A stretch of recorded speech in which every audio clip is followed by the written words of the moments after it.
Hey guys, I just finished Hillbilly Elegy. Finally. It it did take longer than I expected it to because I was kind of getting into Christmas movies a little bit. And I did watch the Netflix movie before I read this, but I really wanted to read this, and it's definitely going on my forever keep shelf. I'm never getting rid of this, and I did really look forward to reading this. I honestly felt so relatable to this movie, or this movie, and this book. I wouldn't say I'm a descendant of hillbillies. I would use more of the phrase like redneck. And even though like his descended from like Ohio, and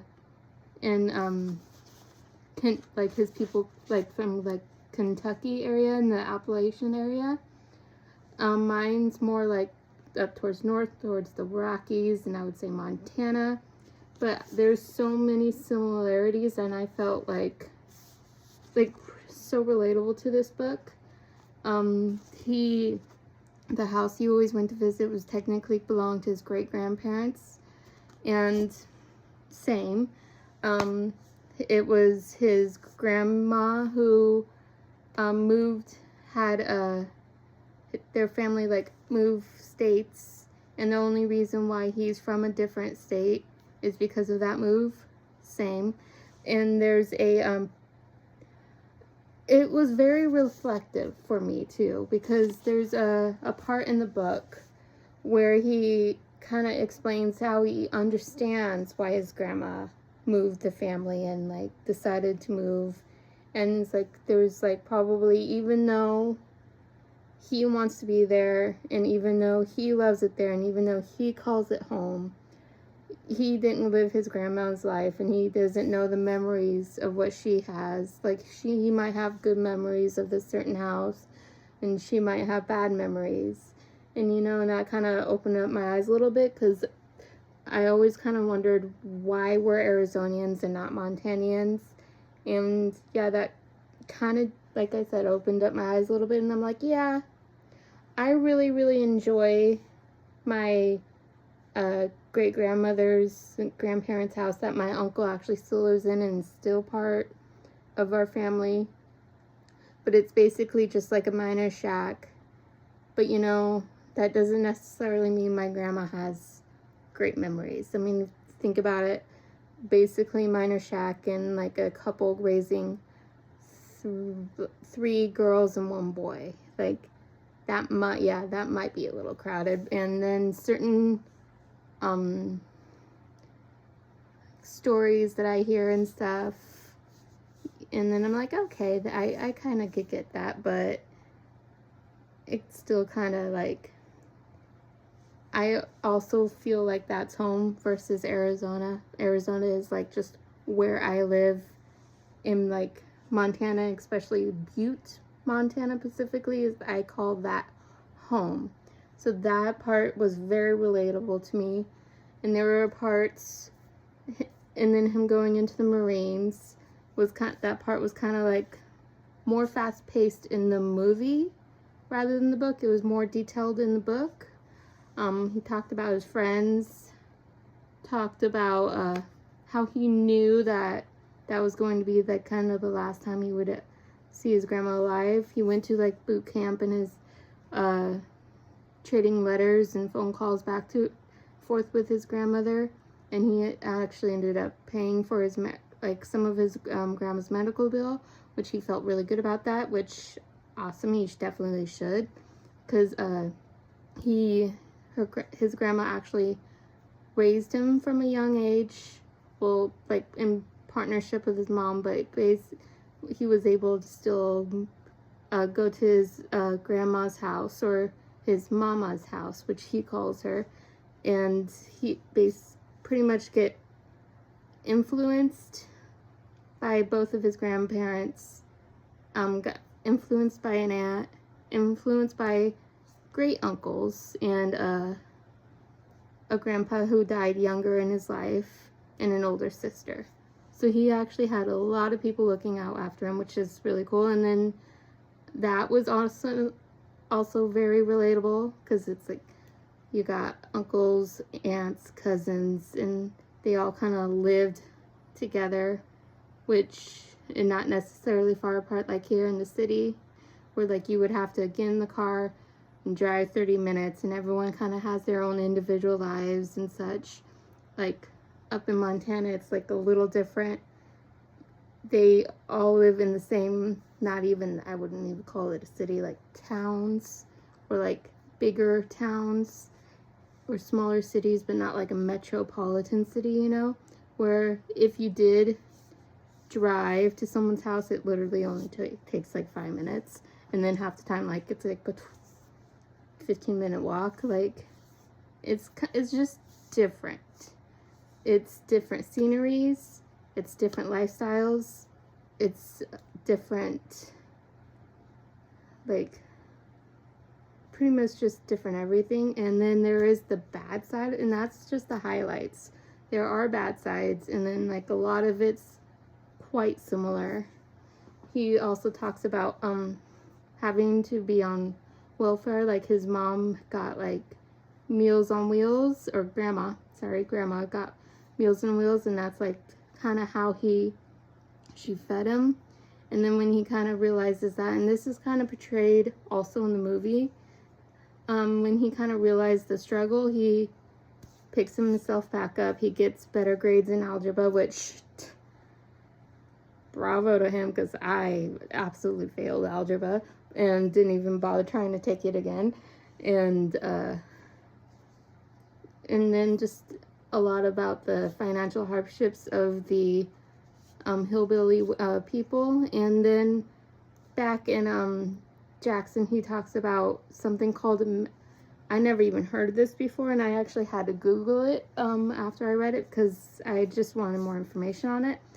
Mountain Dew mouth is something that's like prone to that area. He says it's pretty much where you drink so much Mountain Dew, like your teeth starts to fall out, which I just feel like is like really like incredible to think about. Like that's not something you would just expect like to hear about half the time.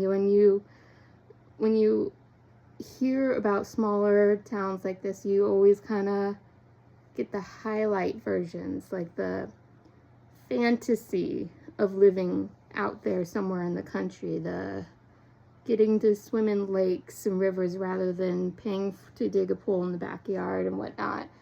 You don't really get to hear the nitty gritty and the grind, which I really appreciated. And just like in Montana, like in Butte, where getting hired by, like back in the day, was the miners, and still today is the copper miners and all the trouble they have underground and such, which I felt very relatable. And when he talks about like the odd and end harder jobs that he, in his own hometown, that's not really the hometown that his grandparents are from, but when he says like goes to work in the factory and such, which is really respectable work. I highly honor those guys, and if I like working in a bar, I would always make sure they want to get like a 1 round for free and stuff, like, and working. And then when he goes off and goes to college and gets in Yale, because he went to college and then he went to Yale, so he pretty much went to co-colleges.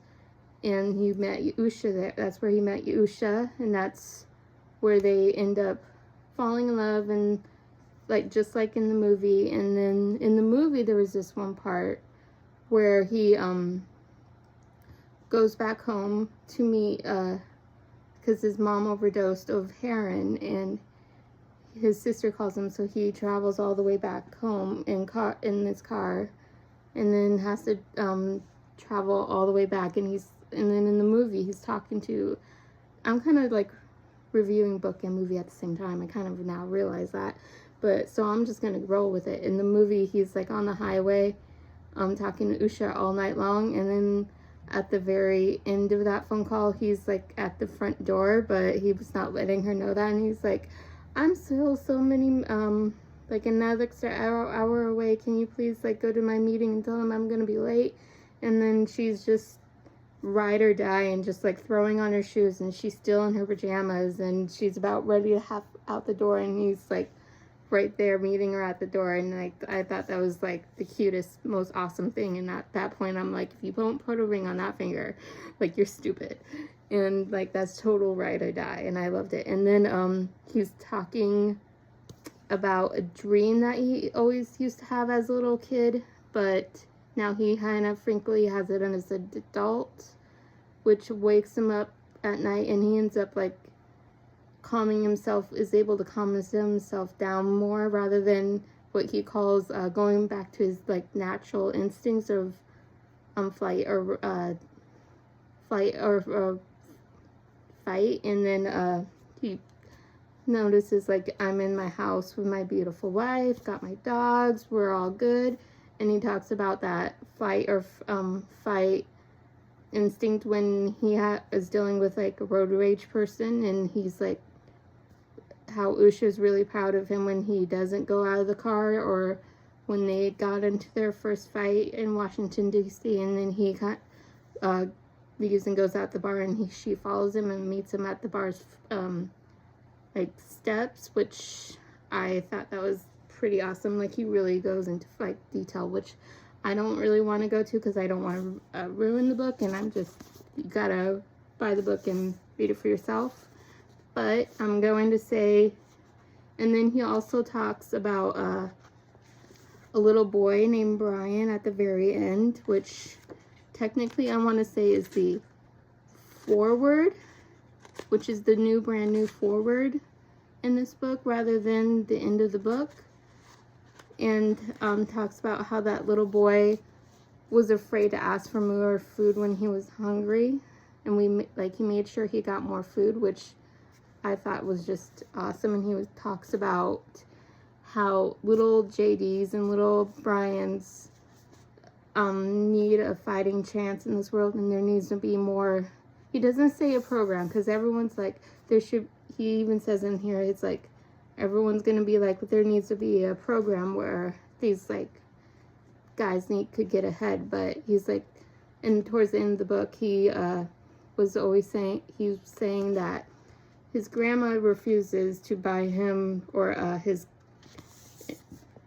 cousins like bicycles, because they always get stolen no matter what, or refuses to answer the door, big fear of one lady and asking for money and certain things like that. And he's like, we just got to do better. There's no program, there's no government situation that's going to get us out. We just got to do better, which I thought was pretty cool, and pretty much like, it's up to you. Like, no one's going to come and save you. Like, it has to be you just got to step up and do the work yourself. Pretty much just sums up this whole book. It's like, if you want something out of the life, if you want to get from 0 to 100 and you want to have a fighting chance, it's entirely up to you. You got to stand up on your own 2 feet, and you got to work, and you got to move forward, and you got to pretty much make sure future generations of your family moves forward. In the very beginning, his grandparents moves from one town to another town for his mom and aunts and uncles to have a fighting chance, and then future generations to have a fighting chance. Then he goes to Yale, the Marines, Yale, and then Washington D.C. for that very same reason. So it's just like a circle pretty much, and then not a circle because the circle goes backwards, but it's like it's just like a moving train. It's like one generation does something to make sure the future generation has what they need, and then that generation moves forward, and then forward, and then forward, and then forward, which It's a very great lesson from this book. And then honestly inspired me to little, because I know a lot about that, like my Butte, Montana family, but going back further generations and kind of learning more about my people who from each generation move forward and move forward and move forward, which thanks for that. Thanks for this book, JD. And I am looking forward for you to be my vice president. Love ya. Bye bye. Thanks for watching, and go read this book.